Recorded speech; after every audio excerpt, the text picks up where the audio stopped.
পুকুর আছে কিন্তু মাছ নেই। মাছ নেই, সেই আনসারটা আমরা তো যে কোনো জায়গায় দেখি যে গাছ বিড়ি যেখানে থাকে এখানে মানুষ থাকে, হ্যাঁ হ্যাঁ, থাকে।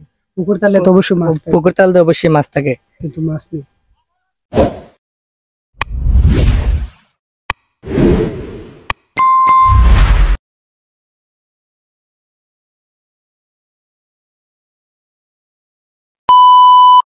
হ্যালো বন্ধুরা, আসসালামু আলাইকুম। আমি জামির হোসেন।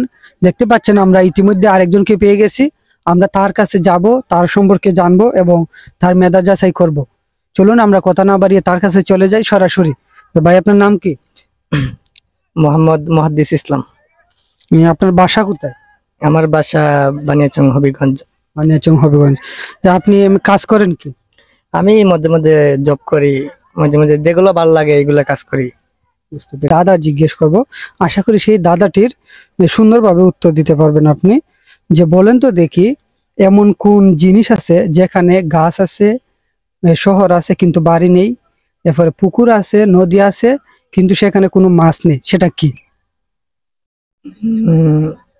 গাছ আছে, নদী আছে, পানি নেই, পুকুর আছে, পুকুর আছে কিন্তু মাছ নেই। মাছ নেই, সেই আনসারটা আমরা তো যে কোনো জায়গায় দেখি যে গাছ বিড়ি যেখানে থাকে এখানে মানুষ থাকে, হ্যাঁ হ্যাঁ, থাকে। পুকুর তাহলে তো অবশ্যই মাছ থাকে, পুকুর তালতে অবশ্যই মাছ থাকে, কিন্তু মাছ নেই। সেটা আনসার সঠিক কি হইতে পারে? মানচিত্র। আপনার উত্তরটি সঠিক হয়েছে। তো দেখি যে এমন কোন জিনিস হাত আছে, পেট আছে কিন্তু গলা নেই, সেটা কি হবে? এমন কোন জিনিস হাত আছে, পেট আছে কিন্তু গলা নেই?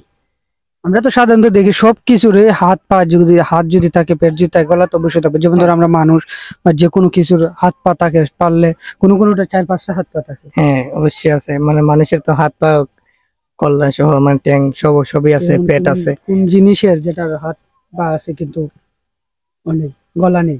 একটু ভালো করে চিন্তা করুন। কোন জিনিস পারতাছি না, অবশ্যই খেয়াল হইব। আমরা 5 সেকেন্ড সময় দিতেছি। 1 2। 60। অবশ্যই আপনার এই উত্তরটি সঠিক হয়েছে। আমরা আপনার জন্য আর কয়েকটি দাদা রাখবো, আশা করি সেই দাদাটির সুন্দরভাবে এবং সঠিকভাবে উত্তর দিতে পারবেন। যে বলেন তো দেখি, এমন কোন জিনিস আছে যা আমরা একমাত্র ব্যঙ্গে ব্যবহার করি? আমরা অনেক কিছু আছে, যে কিছু ঘর বাড়ি যা কিছু বানাই আমরা কেটে সুন্দর করে ব্যবহার করি, কিন্তু এই জিনিসটা আমরা অত সুন্দর করে ব্যবহার করি না। এটা ব্যবহার করতে গেলে ভাঙতে হবে, বাধ্যতামূলক। এমন কোন জিনিস বাইঙ্গে ব্যবহার করতে হবে, আর কাটতে কুটতে না, মানে ভাঙতেই হবে? এমন কোন জিনিস? মানে এমন একটা জিনিস বাইঙ্গে ব্যবহার করা লাগবে, মানে কাটে উঠে না। তোমার কি জানি না, পারতাছি না। একটু ভালো করে একটু চিন্তা করেন, আশা করি পারবেন। ইনশাল্লাহ কি পারতে পারি। কোন জিনিসটা মানে বাইঙ্গে বানানো যায়? বাইঙ্গে ব্যবহার করতে হয়, সবসময় বাইঙ্গে ব্যবহার করতে হয়, না বাইঙ্গে ব্যবহার করা যায় না। আশা করি এটা পারতাছি না, একটু ওকে, বুঝাইতে পারি। এটার উত্তর হবে ডিম। জানেন আমরা ডিম যে না ভেঙে কখনো খেতে পারি না, এটার উত্তর হবে ডিম। ঠিক আছে, আমরা আপনার জন্য আরেকটি দাদা রাখবো, আশা করি সেই দাদাটি উত্তর দিতে পারবেন। বলেন তো এমন কোন জিনিস আছে যেগুলা মানুষে আমাদেরকে দিলে আমরা বেজার হয়ে যাই বা কালো মুখ হয়ে যাই, কিন্তু যখন আমাদের নিজের কাছে থাকে তখন আমরা সেটা নিয়ে খুব গর্ববোধ করে খুশি থাকি, সেটা কি? মানুষে আমরা কাছে দিলে আমরা বেজার হয়ে যাই, কিন্তু আমরা নিজের কাছে থাকলে মানে খুব খুশি হয়ে থাকি। সেই জিনিসটা তোমার, যখন আমরা কাছে এই জিনিসটা থাকবো তখন আমরা নিজের গর্ববোধ করি, মজা, আমরা এটা নিজের উৎসাহ পাই।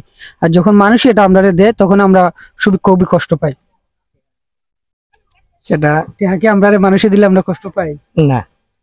ফোন। আমি যদি আপনার একটা আইফোন দিলে কষ্ট পাইবেন না? তাইলে কি সেটা সম্ভব না? ওকে, সেটা উত্তর হবে লজ্জা। যেমন ধরো লজ্জা, আমরা লজ্জা আমরার হ্যাঁ। অহংকার। আমাদের কাছে যদি লজ্জা থাকে তা আমরা একটা খারাপ কাজ করতাম না, ঠিক না? যদি অন্যান্য মানুষ এখন আমরা যদি লজ্জা দেয় বা শরম দেয়, তাহলে আমরা তার মুখটা কালো হয়ে যাব না। নিজের ওকে, মতো কালো জীবন। ধন্যবাদ আপনাকে আমাদেরকে সময় দেওয়ার জন্য। দর্শককে অসংখ্য ধন্যবাদ ভিডিওটি শেষ পর্যন্ত দেখার জন্য। ভিডিওটি যদি ভালো লেগে থাকে তাহলে অবশ্যই লাইক, কমেন্ট, শেয়ার করে সবাইকে দেখার সুযোগ করে দেবেন। ধন্যবাদ সবাইকে।